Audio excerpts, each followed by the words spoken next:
Welcome back to the Real News Network, and joining us again from Amherst, Massachusetts is Bob Pollin. He's the co-director of the Perry Institute, an economic policy think tank in Amherst. Thanks for joining us again, Bob.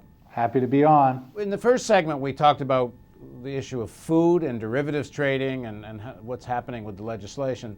And the issue of regulation becomes, is what's on the table.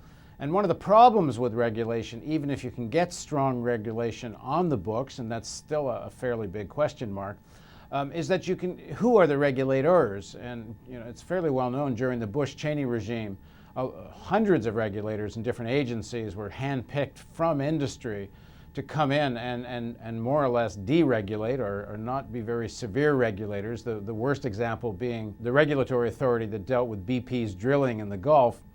So what are some options to this? The Obama administration argued when it came to health care that only a vibrant, they used the word, robust public option could force the healthcare industry into moderating prices and into following regulations. Now they gave up on it, but what do you make of the argument that only a real public option can really hold the finance sector to account?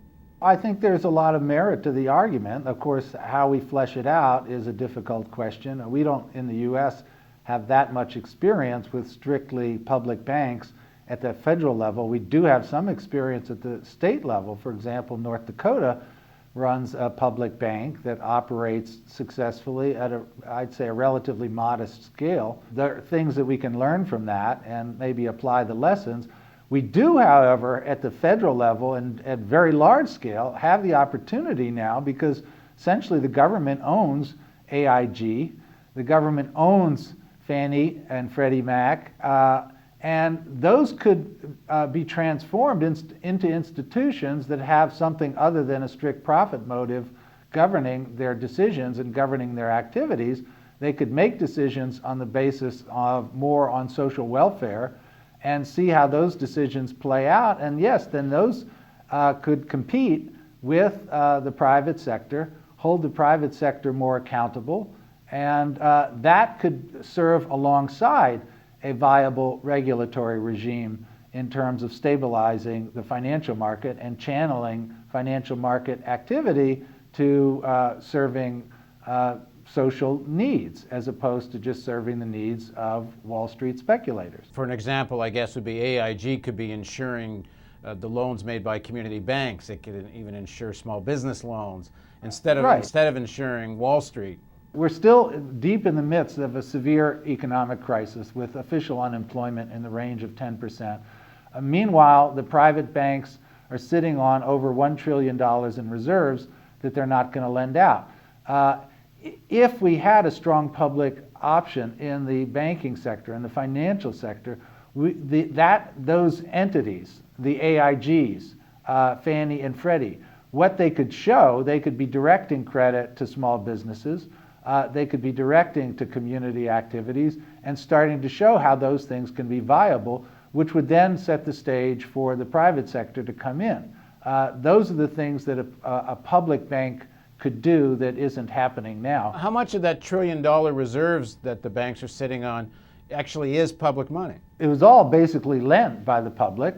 The banks owe it to the Federal Reserve. So in a sense, it's all public money. That's why, my concern with thinking about public banks is not that they're a bad idea per se, but they're going to be off on the side with as little tiny operations while the whole gigantic financial system maintains its private activities without sufficient regulations. And then the answer is, oh, well, you've got your public bank, so what are you complaining about?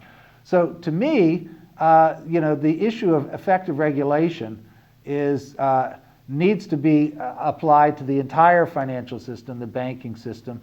And we did have reasonably good regulations. And those regulations did transcend Democratic, Republican regimes for, 2 generations.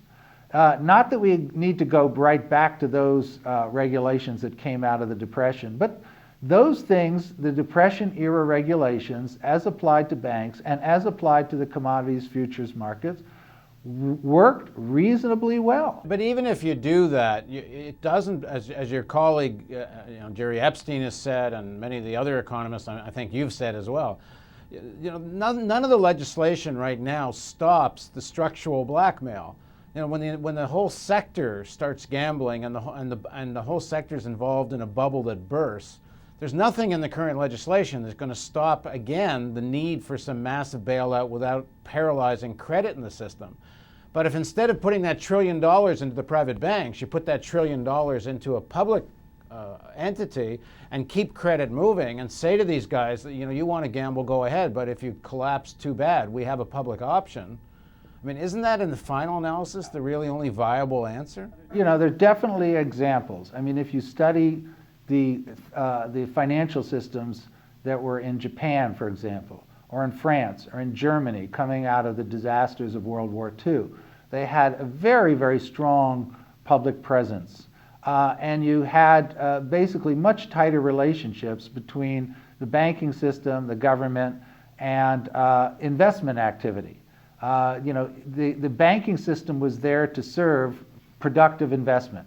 And again, it's a different system, and it worked pretty well.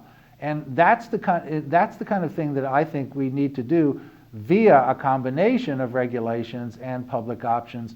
But it's going to take a while to get there because it's a kind of hybrid, and we need to do it step by step and make sure we do it right. So all of those things have to work well. I mean, in any case, we're going to need regulations of the private sector. We also, yes, we do need to have a much bigger public presence, which is, why isn't AIG and why aren't Fannie Mae and Freddie starting to think like public entities that serve some social goals as opposed to simply profit motive? Those are important questions that need to get integrated in the debate around where the financial system's going. Maybe as we head into these November elections, people can ask candidates at these all-candidates meetings a question like that. Well, yeah, I mean, look, these things are real. I mean, if we have a recovery, you don't think that oil prices are going to go back up to $4 unless we regulate the commodities futures market. That's what will happen. And yes, there will be, food riots. There'll be people going hungry because food prices will start to spike again, unless there's regulations of the commodities markets. And yes, we can't have corrupt people sitting there doing the regulating that aren't really regulating. So those are all issues that need to take place, and having a public option that kind of creates a competitive situation with the private sector is important. Thanks very much for joining us, Bob. Okay, thanks very much, Paul. Thank you for joining us on the Real News Network.